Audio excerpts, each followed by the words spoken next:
10th class की class में आप सभी का स्वागत है बच्चों। और आज हम हल करेंगे जो उत्तर प्रदेश माध्यमिक शिक्षा परिषद के द्वारा जारी किए गए इंग्लिश के मॉडल पेपर को, जो कि 2021-22 के लिए जारी किया गया है बच्चों। आपका पेपर 70 नंबर का है और 3 घंटे 15 मिनट आपको पेपर पढ़ने के लिए निर्धारित किए गए हैं। तो यहाँ पर देखिए, जो आपका पेपर है वो सेक्शन के हिसाब से बटा हुआ है। सेक्शन ए में जो है रीडिंग लिखा हुआ है, तो यहाँ पर जो है रीडिंग करना है आपको केयरफुली पैसेज की, और उसके आंसर जो हैं वो देने हैं। तो यहाँ पर देखिए 4 इसमें जो है वो आंसर लिखने के लिए 4 क्वेश्चन दिए गए हैं। आइए देखते हैं इनके आंसर आप जो है किस तरीके से लिखेंगे पैसेज पढ़ने के बाद बच्चों। तो इस प्रकार से बच्चों जो सामने दिख रहे हैं इनके आंसर आप इसी तरीके से जो है बताया गया है उस तरीके से आपको लिखना है, ठीक है। तो यहाँ पर जो है चारों के आंसर आपको दिख रहे होंगे, नोट कर लीजिएगा अच्छे से। पढ़ने के बाद जो है पैसेज पढ़ने के बाद इनके आंसर इस तरीके से लिखिएगा बच्चों। बढ़ते हैं आगे नेक्स्ट क्वेश्चन की ओर, जो कि आपका सेक्शन बी राइटिंग से रिलेटेड है। तो यहाँ पर देखिए सेक्शन बी जो है आपका बच्चों, इसमें लेटर राइटिंग से संबंधित है, राइटिंग करना है इसमें आपको।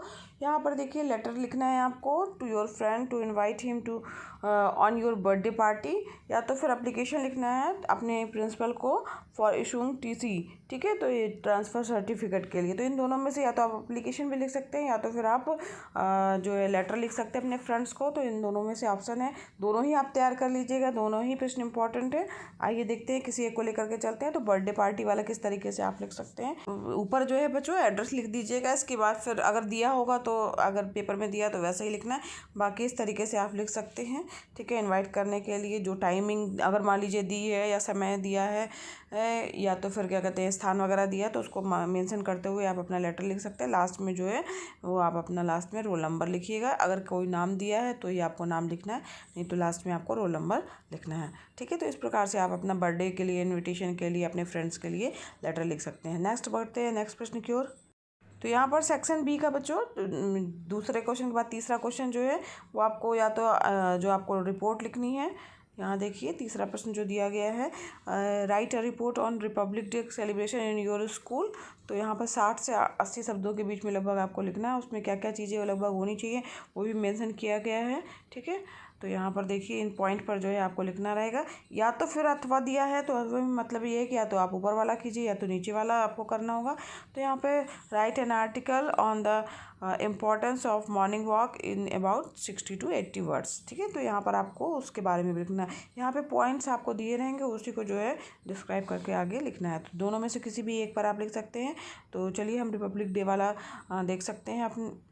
तो यहाँ पर देखिए कुछ आइडिया आपको मिल जाएगा, उसी तरीके से आपको लिखना है। जो पॉइंट दिए गए उसको मेंशन करते हुए जो है उन पॉइंट को ध्यान में रखते हुए आपको उसके बारे में थोड़ा सा लिखना है डिटेल के रूप में।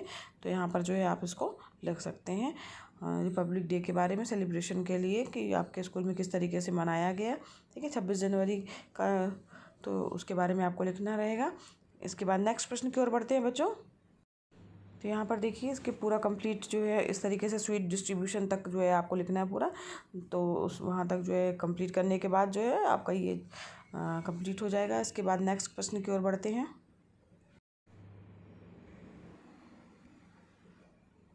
इसके बाद बच्चों नेक्स्ट जो है आपका सेक्शन सी आ जाएगा, जो कि आपका ग्रामर पोर्शन है। तो यहाँ है आपका ग्रामर पोर्शन जो है आपका सेक्शन नंबर सी। तो यहाँ पर जो सेक्शन सी जो दिया हुआ है बच्चों, वो आपको जो है सबसे चौथा क्वेश्चन है, वहाँ पे करेक्ट ऑप्शन जो है आपको चूज़ करना रहेगा। तो यहाँ पर देखिए 4 विकल्प दिए गए हैं, पहला, दूसरा, तीसरा, चौथा। तो इसमें से कोई भी जो सही होगा आपको चूज़ करना होगा बच्चों। तो इस ग्रामर पोर्शन में जो है पहला जो है इसका दिया गया है, the old man the old man came to me identify the objective. यहाँ पर आपको ऑब्जेक्टिव चूज़ करना है कि यहाँ पर जो ऑब्जेक्टिव है वो कौन सा है। तो यहाँ पर देखिए ओल्ड मैन की बात हो रही है, तो यहाँ पर कौन सा ऑब्जेक्टिव होगा, डी वाला होगा, ओल्ड मैन हो गया, ठीक है। फिर नेक्स्ट है बच्चों, he is hard working man identify the verb की बात हो रही है। तो यहाँ वर्किंग जो है वर्ब के रूप में आ रहा है, ठीक है। क्रिया कौन सी लगी हुई है, वर्किंग। तो यहाँ पर जो है वर्किंग जो हो जाएगा ये आपका सही ऑप्शन हो जाएगा। यहाँ ओल्ड सही था। तीसरा जो दिया गया है प्रश्न आपका, नेक्स्ट बढ़ते हैं।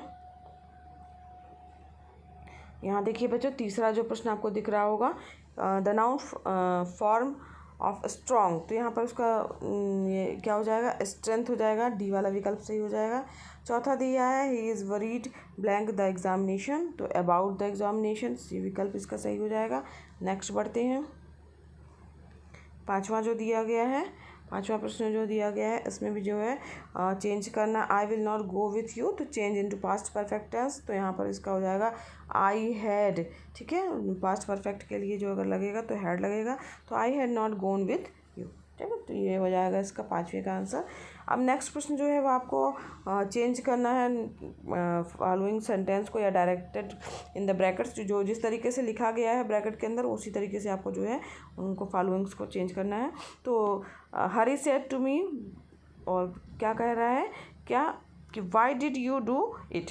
ठीक है, तो इसको यहाँ पर जो है चेंज इनटू इनडायरेक्ट स्पीच में करना है।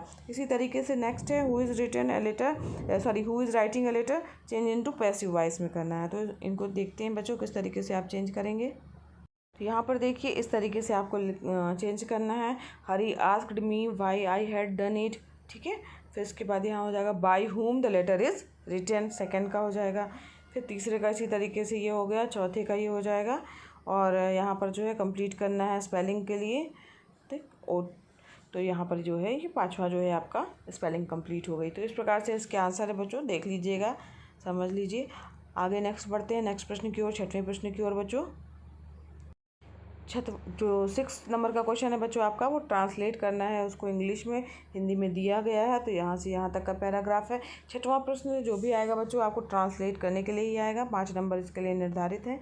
तो यहाँ पर देखिए, आइए देखते हैं इसको किस तरीके से आप ट्रांसलेट करेंगे। तो यहाँ पर देखिए इस तरीके से आप इसको ट्रांसलेट कर सकते हैं।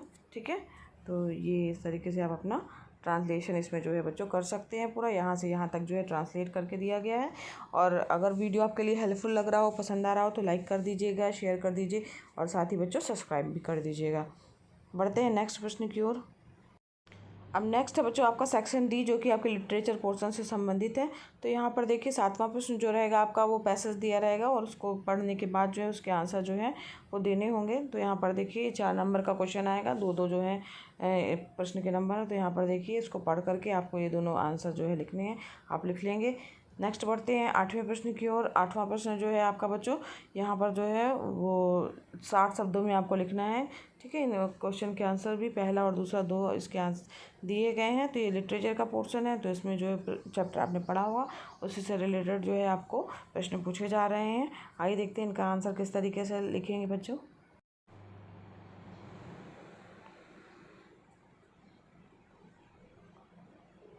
तो बच्चों अपने शब्दों में भी लिख सकते हैं, कोई ज़रूरी नहीं कि बिल्कुल यही जो हूबहू लिखा गया वैसा ही लिखा जाए।